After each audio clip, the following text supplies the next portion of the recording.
Hello friend, आज की video में हम Lewis theory of economic development का पार्ट 2 देखने वाले हैं। इससे पहले वाले पार्ट में हमने इसका इंट्रोडक्शन देखा, उसमें ऑथर लेविस कौन थे वो देखे।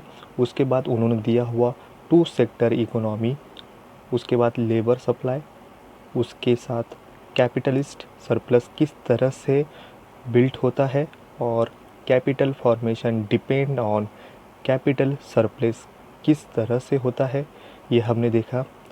आज का ये पार्ट 2 हम यहाँ पे हम देखने वाले हैं इसके अजम्पशंस क्या क्या होंगे। उसके साथ हम डायग्राम के साथ इसे एक्सप्लेन करेंगे और उसके साथ हम state private capitalisms and capital formation किस तरह से होता है वो देखेंगे। नेक्स्ट हम capital formation through bank credit किस तरह से इजीली यहाँ पे इंटरप्रेन्योर या कैपिटलिस्ट को मिलता है वो देखेंगे। और बदलते समय के साथ एक लेवल पे जब इन ऑफ द ग्रोथ प्रोसेस किस तरह से होता है और कैपिटल किस तरह से वो डिक्लाइन करने लगती है कैपिटल सेक्टर, और उसके साथ लास्ट में हम इसे किस तरह से क्रिटिसाइज किया गया है, क्रिटिस क्यों किए गए, और जो इतनी लेविस ने जो ये थ्योरी दी है वो लगभग यहाँ पे हर डेवलपिंग कंट्री या अंडर डेवलप कंट्री के बारे में रियलिस्टिक तो लगती है, बट दूसरे एंगल से अगर या दूसरी वे से हम देखें तो इसके क्रिटिक्स भी हमें रियलिस्टिक लगते हैं। वो हम सब आज के ये पार्ट 2 में देखने वाले हैं। तो इसी के साथ लेविस ने जो अपना थ्योरी दिया है, ये थ्योरी हम उनके डायग्राम के साथ एक्सप्लेन करते हैं, जिससे हमें ये थ्योरी एग्जैक्टली क्या कहना चाहती है और इसका जो कॉन्सेप्ट है किस तरह से उन्होंने बताया है, ये डायग्राम पूरी की तरह यहाँ पे एक्सप्लेन करता है।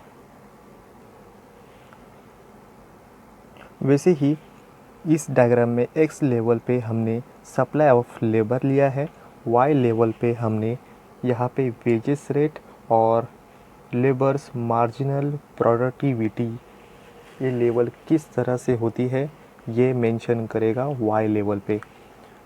तो यहाँ पे अगर हम देखें जो कैपिटल सेक्टर उनका जो सप्लाई ऑफ लेबर है वो अगर OX1 तक है, तो ये लेवल अगर यहाँ तक बढ़ी है तो यहाँ पे जो वेजेस रेट है वो वेजेस रेट है OW।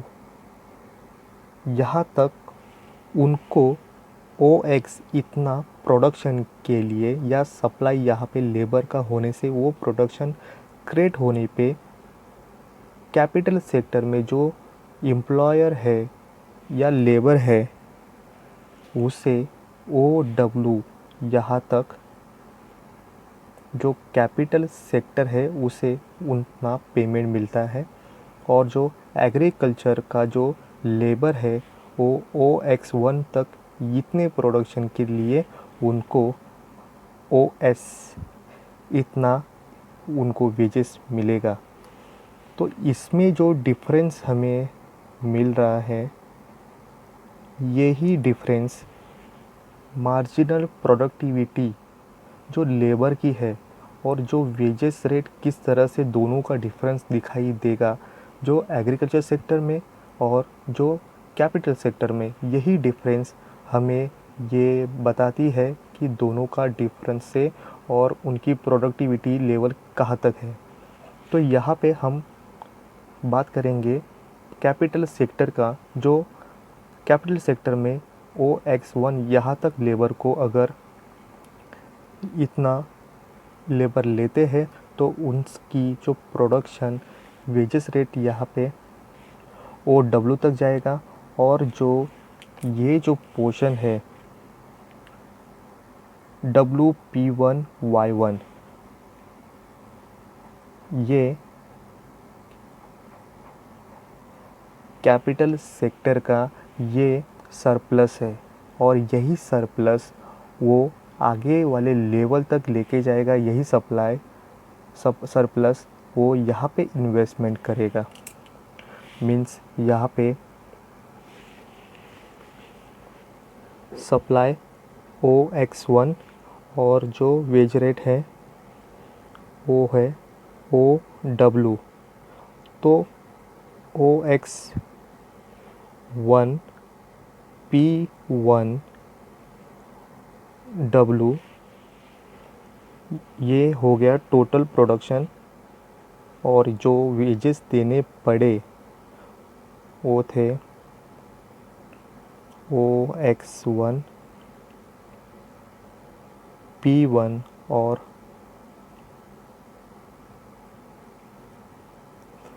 OX1 P1 Y1। मतलब यहाँ पे पूरा प्रोडक्शन कितना हुआ और उनको वेजेस कितना देना पड़ा। इन दोनों से जो हमें मिलता है वो है Y1 P1 W। जो ये वाला पोर्शन उस कैपिटल सेक्टर का ये सरप्लस हमें मिलता है। तो यहाँ पे OX1 P1 और W ये उनका वेज रेट है लेबर का, और जो OX1 P1 Y1 ये जो पोर्शन पूरा है वो टोटल प्रोडक्शन मिलता है। उसी तरह से अगर कैपिटल सेक्टर का OX2 इतनी लेवल बढ़ती है तो यही जो सरप्लस है वही यहाँ पे इन्वेस्टमेंट होगा।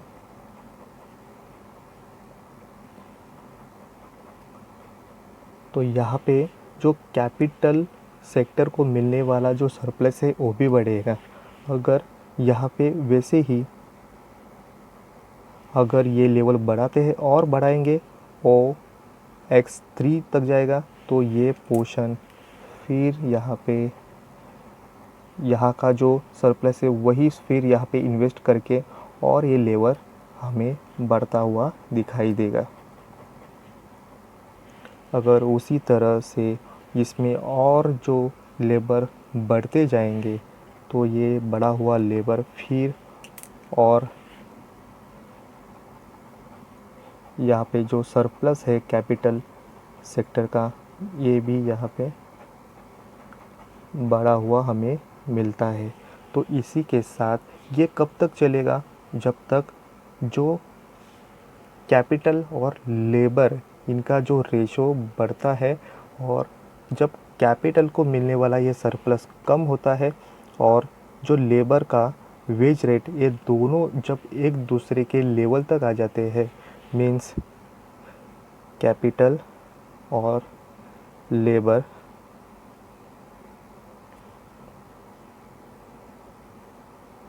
जो ना के बराबर हो जाता है, और जो वेजेस है लेबर का ये जब इक्वल होते हैं तब ये लेबर यहाँ पे प्रोडक्शन सेक्टर में लाना कम किया जाएगा और ना कि बराबर किया जाएगा। यहाँ पे हमारा नेक्स्ट पॉइंट है state private capitalist and capital formations. यहाँ पे किस तरह से स्टेट का इंटरफेयर होता है, तो यहाँ पे है जब ये कैपिटल्स बढ़ते हैं या स्टॉक कैपिटल का बढ़ता है और इंटरप्रेन्योर अपना रोल यहाँ पे निभाता है, तो यहाँ पे नेशनल इनकम बढ़ता है। नेशनल इनकम बढ़ने से स्टॉक जो कैपिटल का वो भी बढ़ना लगता है। बट अनफॉर्चुनेटली यहाँ पे जो लैंडलॉर्ड है या बिजनेसमैन है या मनी लेंडर है, ये अपना इनकम लग्जरी लाइफ पर या अनप्रोडक्टिविटी के लिए यूज़ करते हैं। इसका ना ही कुछ प्रोडक्शन होने वाला है इस इनकम का, सिर्फ अपना लग्जरी लाइफ जीने के लिए ये तीनों भी अपना जो इनकम है या कैपिटल है यहाँ पे वेस्ट करते हैं। तो यहाँ पे ना ही कुछ इन्वेस्टमेंट होता है और ना ही उस कंट्री के लिए यहाँ पे ग्रोथनेस बढ़ता है। तो यहाँ पे देन जब गवर्नमेंट जो कैपिटलिस्ट या प्राइवेट इंटरप्रेन्योर यहाँ पे अपना रोल निभाते हैं, तब यहाँ पे प्रॉफिट बढ़ता है और कैपिटल स्टॉक भी बढ़ना शुरू हो जाता है। यहाँ पे लेविस ने यहाँ पे अज्यूम किया है जो मिडिल क्लास के लोग हैं यहाँ पे उनका जो सेविंग नहीं होता, क्योंकि वो अपना income education, health, marriage, old age facility इसके लिए ये लोग यूज़ करते हैं। और जो प्राइवेट कैपिटलिस्ट है और इंटरप्रेन्योर, इनकी वजह से ही इन्वेस्टमेंट बढ़ता है, न्यू मार्केट क्रिएट होता है, वो मार्केट में न्यू टेक्नोलॉजी लाते हैं, जो मार्केट में जो लोगों की नीड्स है वो पहचानते हैं। तो इससे ही कैपिटल सरप्लस बढ़ने में हेल्प होती है। दूसरी बात यहाँ पे जो गवर्नमेंट के कैपिटल स्टॉक और बढ़ने की वजह होती है, और इसी के साथ जो गवर्नमेंट है वो अपना टैक्स लोगों के साथ लेते हैं, और जो अपना एक्सपेंडिचर बढ़ाना यहाँ पे इम्पोर्टेंट देते हैं। इससे ही गवर्नमेंट के रोल से यहाँ पे इकोनॉमिक ग्रोथ उस कंट्री की बढ़ने में हेल्प होती है। हमारा नेक्स्ट पॉइंट है capital formations through bank credit.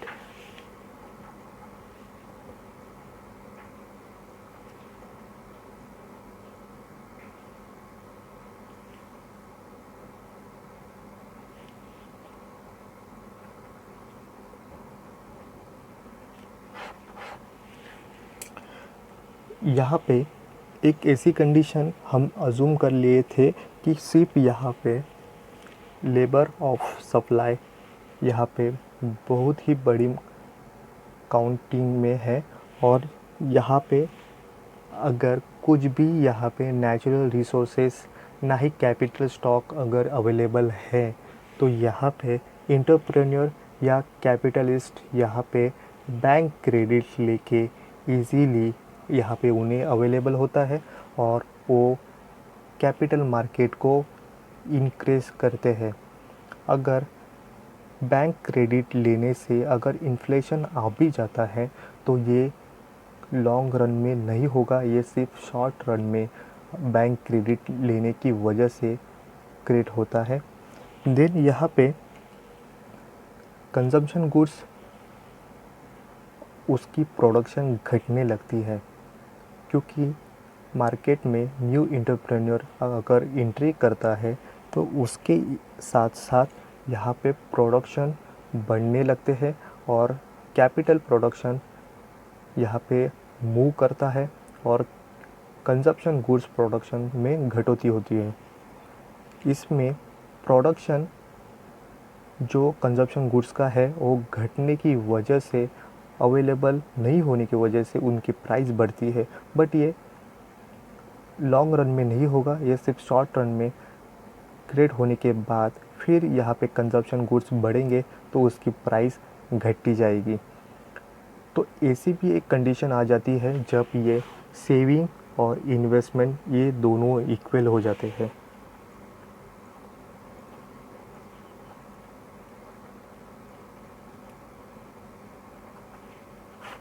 ये कंडीशन कब होती है? जब लोगों के पास प्रॉफिट या उनकी इनकम बढ़ती है और उनके पास जो सेविंग है वो और इन्वेस्टमेंट करने के लिए क्रिएट हो जाती है। तो यहाँ पे लोग इन्वेस्टमेंट के लिए बैंक के पास नहीं जाते हैं, ना ही बैंक से क्रेडिट लेते हैं, तो इससे ही वो बैंक की वैल्यू गिरती है और बैंक क्रेडिट लेना लोग कम करते हैं। हमारा यहाँ पे नेक्स्ट पॉइंट है end of the growth process. Author Lewis कहते हैं कि कैपिटल जो सेक्टर है वर्क करता है, करने के बाद एक ऐसी कंडीशन या ऐसे पॉइंट पे जाके रुकता है और उसकी जो इकोनॉमिक डेवलपमेंट जो ग्रोथ है वो डिक्लाइन करना स्टार्ट कर देती है। तो ये होने की जो वजह है और जो प्रोसेस स्टॉप होने की या नेगेटिव लेवल तक कर्व जाने की वजह उन्होंने बताई है। एक होती है अनलिमिटेड सप्लाई, जो लेबर का है वो फिनिश हो जाता है। दूसरी बात उन्होंने कहा है कि जो डेवलपमेंट इंडस्ट्री सी होती है इंडस्ट्री की, जो रैपिडली स्टार्ट होती है उसमें कई ऐसी लेवल पे जाके उसकी जो डेवलपमेंट है वो धीमी गति से या स्पीड उसकी कम हो जाती है। नेक्स्ट पॉइंट इसमें उन्होंने कहा है कि lack of labour supply of agriculture. Agriculture का जो लेबर है वो यहाँ पे कैपिटल सेक्टर में मूव होना कम हो जाता है। नेक्स्ट पॉइंट उन्होंने कहा है इनोवेशन इन एग्रीकल्चर सेक्टर। यहाँ पे एग्रीकल्चर में करने की जो टेक्नोलॉजी है उसमें चेंजेस आते हैं, नए नए इनोवेशन इस फील्ड में या इस सेक्टर में होते हैं। नेक्स्ट पॉइंट उन्होंने कहा है कि जो प्राइस है वो बढ़ती है रॉ मटेरियल की और फूड्स की। जब मार्केट में जो रॉ मटेरियल अवेलेबल होता है उसके प्राइस बढ़ने की वजह से इंक्रीज़ करना पड़ता है लेबर की वेजेस भी। तो इसी के साथ एक लास्ट वाला पॉइंट उन्होंने कहा है कि डिक्रीजिंग करना होता है प्रॉफिट इंडस्ट्री सेक्टर का। तो ऐसे चेंजेस आने की वजह से ये एंड ऑफ ग्रोथ प्रोसेस यहाँ पे हमें मिलता है। बट इसे कंट्रोल करने की दो ऑप्शन उन्होंने बताए हैं। तो ये ऑप्शन है supply labour from abroad, foreign country से लेबर सप्लाई लाना, और सेकेंड उन्होंने कहा है ओपन इकोनॉमी पॉलिसी। ये दो ऑप्शन अगर ये फॉलो करते हैं तो ये इन ऑफ ग्रोथ प्रोसेस यहाँ पे रोक लगाना यहाँ पे इजीली होता है। इसी के साथ जो ऑथर लेविस ने अपना ये थ्योरी इकोनॉमिक डेवलपमेंट किस तरह से होगा ये बताने के बाद भी इस थ्योरी को बड़ी मात्रा में यहाँ पे क्रिटिस किया गया है। तो यहाँ पे एक तरह से जो रियलिस्टिक भी लगता है, बट यहाँ पे कुछ यहाँ पे क्रिटिस भी करने के साथ साथ जो पॉइंट्स है वो भी यहाँ पे हमारे जो मार्केट में दिखाई देते हैं या इकोनॉमी में हमें यहाँ पे रियलिस्टिक उसका होता है। तो यहाँ पे जो फर्स्ट पॉइंट है supply of unlimited labour, supply of labour unlimited.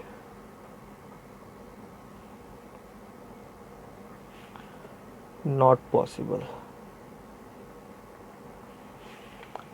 Levi's ने कहा है कि अनलिमिटेड सप्लाई ऑफ लेबर यहाँ पे डेवलपिंग कंट्री या अंडर डेवलप कंट्री में इजीली मिल जाते हैं, बट ना ही यहाँ पे रियलिस्टिक लगता है, क्योंकि एग्जांपल यहाँ पे साउथ अफ्रीका और जो साउथ अमेरिका है जो अंडर डेवलप या डेवलपिंग कंट्री यहाँ पे हमें मिलती है, यहाँ पे ना ही अनलिमिटेड सप्लाई ऑफ लेबर का मिलता है। तो ये थ्योरी इस पॉइंट पे हमें अनरियलिस्टिक लगती है। सेकंड पॉइंट यहाँ पे है mobility of labours is not easy.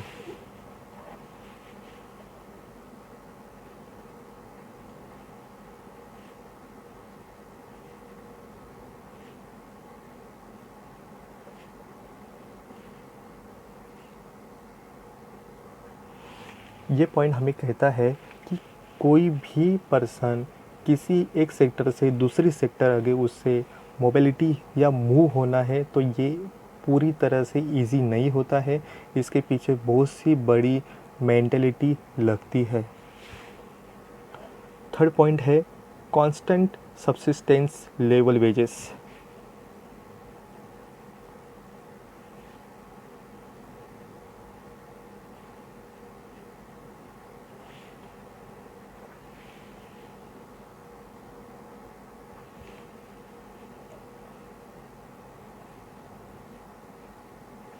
यहाँ पे कांस्टेंट समझा गया है जो सब्सिस्टेंस सेक्टर और कैपिटल सेक्टर की जो लेबर की वेजेस है वो कांस्टेंट होते हैं। इसमें ना ही कोई चेंज होगा कितनी भी यहाँ पे अगर जो लेवल बढ़ती है।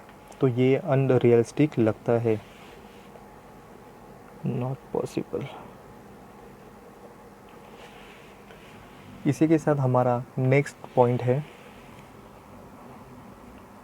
Lack of skilled worker.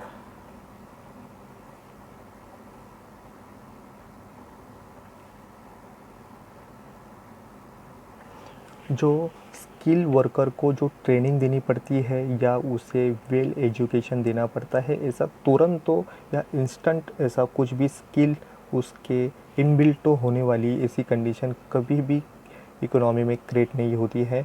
तो ये लैक ऑफ स्किल्ड वर्कर यहाँ पे मिलता ही मिलता है।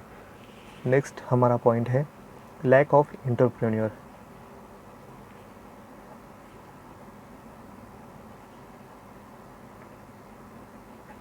एंटरप्रेन्योर हर कंट्री में ऐसा रेशनल मिलेगा ही मिलेगा ऐसा नहीं होता है।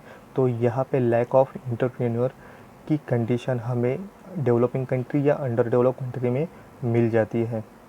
नेक्स्ट हमारा पॉइंट है investment multiplier is not operative.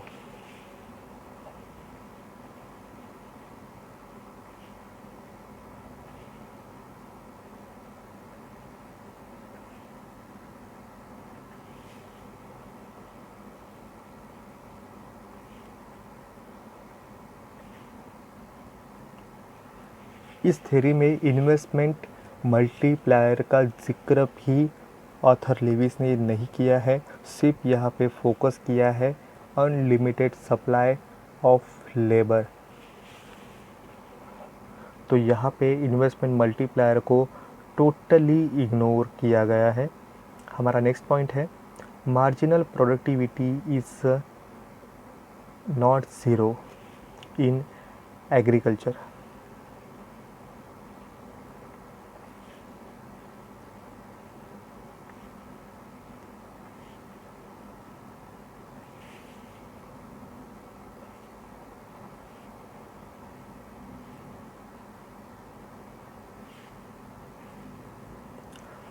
Agriculture का या उसके लेबर का जो मार्जिनल प्रोडक्टिविटी है वो ज़ीरो या उससे कम या उसे माइनस लेवल तक समझा जाता है, ना ही ये रियलिस्टिक लगता है।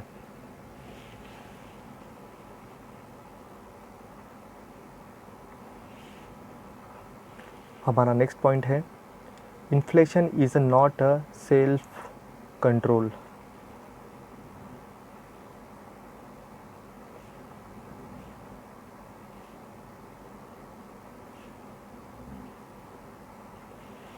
यहाँ पे उन्होंने कहा है कि जो इन्फ्लेशन आएगा बैंक क्रेडिट की वजह से वो शॉर्ट रन के होगा और फिर यहाँ पे इक्विलिब्रियम यहाँ पे बैलेंस पे आ जाएगी, जो यहाँ पे नॉट पॉसिबल लगता है।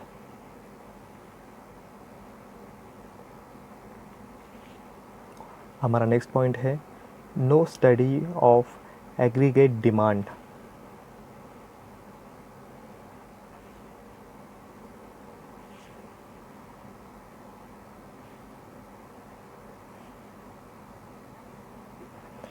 एग्रीगेट डिमांड से ही उस कंट्री का इकोनॉमिक डेवलपमेंट होता है या बूम कंडीशन क्रिएट करने के लिए मार्केट को अच्छी तरह से स्ट्रॉन्ग करने के लिए एग्रीगेट सप्लाई और डिमांड इसे टोटली इग्नोर किया गया है और ना ही एग्रीगेट डिमांड के बारे में यहाँ पे स्टडी किया गया है। हमारा नेक्स्ट पॉइंट है saving is not done by capitalistic sector या saving not create by middle class. जो मिडिल क्लास के लोग हैं उनसे सेविंग नहीं होती है। हमारा नेक्स्ट पॉइंट है assume two sector economy.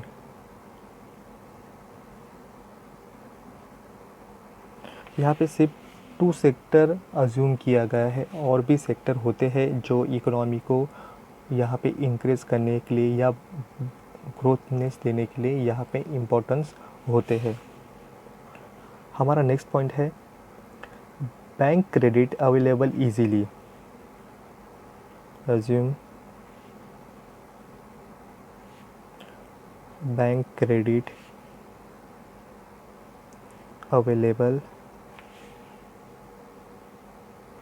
Easily. जो easily bank credit easily available नहीं होता है किसी इंटरप्रेन्योर या किसी कैपिटलिस्ट के लिए.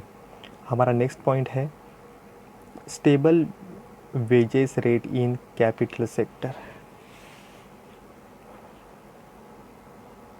Stable wages rate in capital sector not possible. जो कैपिटल सेक्टर है उसमें जो लेबर है उनकी जो वेजेस है वो हमें स्टेबल बताया है, उसमें किसी तरह का चेंजेस नहीं दिखाई देगा. बट यहाँ पे कैपिटल सेक्टर का रियलिस्टिक में हमें उनकी वेजेस बदलते बदलते ही दिखाई देती है और उनका जो स्किल है, उनकी एजुकेशन है या उनके पास अच्छी ट्रेनिंग है, उनकी रैशनल कंडीशन, इससे ही वहाँ पे कैपिटल सेक्टर में यहाँ पे चेंजेस हमें दिखाई देते हैं. इसी के साथ आज के इस वीडियो में बस इतना ही. Thank you.